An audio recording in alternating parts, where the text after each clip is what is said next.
নিজের অভিনয় দক্ষতা এবং স্টাইলের জন্য বরাবরই প্রশংসা কুড়িয়েছেন বলিউড অভিনেতা রণবীর সিং।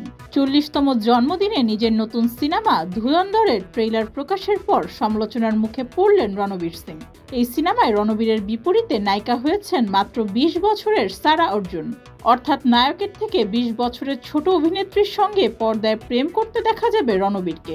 সামাজিক যোগাযোগ মাধ্যমে অনেকেই লিখেছেন সালমানের মতো রণবীরও হাঁটুর বয়সী নায়িকার প্রেমে মজেছেন।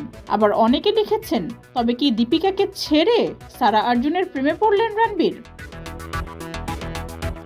তবে সারার চরিত্র কতটা গুরুত্বপূর্ণ তা এখনো প্রকাশ্যে আসেনি। চলতি বছর 5ই ডিসেম্বর মুক্তি পাবে ধুরন্ধর।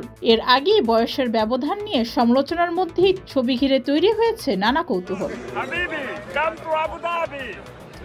দক্ষিণী চলচ্চিত্রের অতি পরিচিত মুখ সারা অর্জুন। শিশুশিল্পী হিসেবে তার ক্যারিয়ার শুরু, অভিনয় করেছেন হিন্দি সিনেমাতেও। এর আগে সালমান খান 31 বছরের ছোট রাশমিকা মান্দানা ও আমির খান 23 বছরের ছোট জেনেলিয়ার সঙ্গে পর্দায় রোমান্স করে সমালোচিত হয়েছিলেন। এবার সেই তালিকায় যোগ হলো রণবীরের নাম। ডেস্ক রিপোর্ট, যুগের চিন্তা।